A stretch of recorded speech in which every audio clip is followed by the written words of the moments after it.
January 13, F322, question 6. This is a gorgeous green chemistry and rates question. Starts off, tells you about biological catalysts. You've got the equation that you need to know, glucose forming ethanol and carbon dioxide, fermentation. That's an equation you need to know. They've given you it in this exam. Now, part A is telling you that the reaction is exothermic.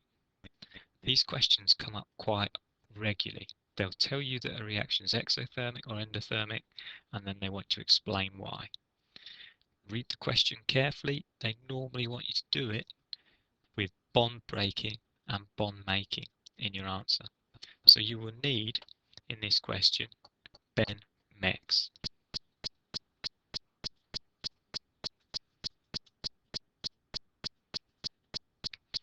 Ben, breaking, endothermic. Mex, making, exothermic. So for your first mark, you need to say bond breaking is endothermic, bond making is exothermic. That is to say that when you break bonds, energy is absorbed, and when you make bonds, energy is released. For your second mark, you need to say that in this case, because it's an exothermic reaction, more energy has been released when making bonds than has been absorbed by breaking bonds. That's a standard question. You will smash it if you state bond breaking, endothermic, bond making, exothermic. Then, depending on whether they've asked you for an endothermic or exothermic reaction, you say that more energy has been released than has been absorbed. On to the next question.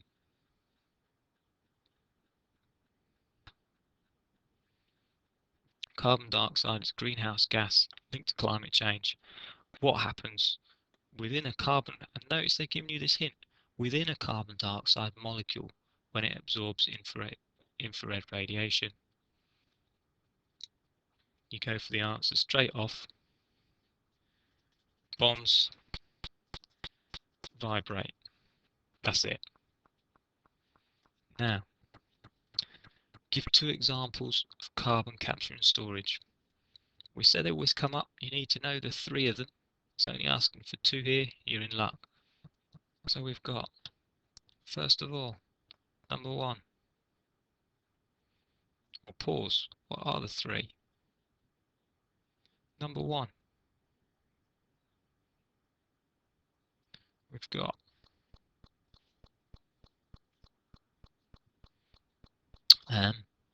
let's have injected deep into the oceans. And that deep is the key word. You won't get the mark without that word. Deep into the oceans. Another one you could have is store by reacting with metal carbonates. And the third one, I've got 2 marks already here.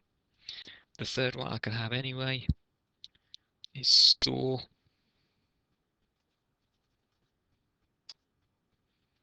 carbon dioxide in, what should we say, rocks or disused oil wells, as an example. And you should, if you're going to say rocks, I'd say porous rocks. Basically, again, you're pumping it into the ground, but you've got to be specific in saying porous rocks, disused oil wells, or geological formations, you could say. Those are the three you will need to know, because this is a question which often comes up. Now, one benefit of using an enzyme to catalyze a reaction. Oh, in fact, there's two benefits, but we'll go with one to start.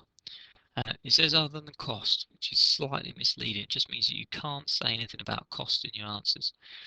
Enzymes, so if you've got an enzyme in your reaction, you need to, or you can use a lower temperature. So we'll stick that in for the first one.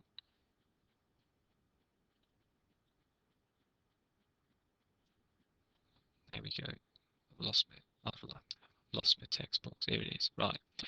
For the first one, then lower temp. Second one, what could we have? Let's see. Catalysts, enzymes. They're really specific, aren't they? So I'm going to have a greater atom economy. Economy. Spelled that wrong, haven't I? Greater atom economy. And you could also have, if we're going for an extra, got 2 marks anyway here. You could say something about the specificity of enzymes. You get fewer waste products, but that would come under your atom economy. The final one you could do is something like reduce toxic reactants. So reduce the use of toxic reactants. There you go. Again, pretty straightforward down the line. Catalysts, lower temperature, increase atom economy. Then we got over the page. Right, Boltzmann distribution. I'm going to draw this first, then we'll get down to what we need to put on. Basically, we're looking to put a catalyst on here, but we need to make sure in our Boltzmann distribution that we have everything we need, which means labeling the axes. So this is going to look pretty. Look at that.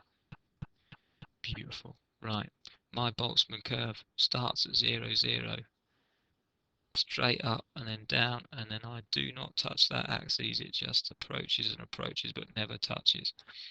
Right, now that I've got my lovely hump axes, I need on this axis energy, and on this one no of molecules. Look at that writing, beautiful. Now I've got to put on here as well my activation energy. This is supposed to be blue, EA, and I also need, let's see if this one will turn blue, I also need an activation energy at a lower energy for my catalyst. So here it is. Oh, it's blue this time. Look at that, beautiful. EA, and label it clearly, EA cat. Look at that, labeling it clearly, beautiful. Make sure the examiner can see that that's the catalyst activation energy.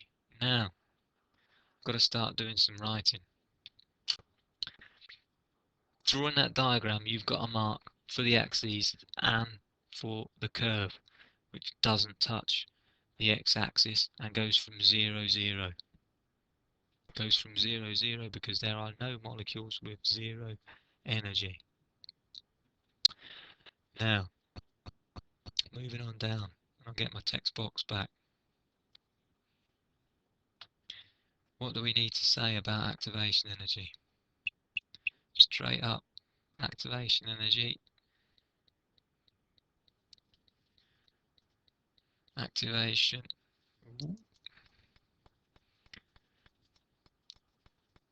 energy. Oh, I forgot what I was going to say. It lowers something, doesn't it? No, what am I talking about?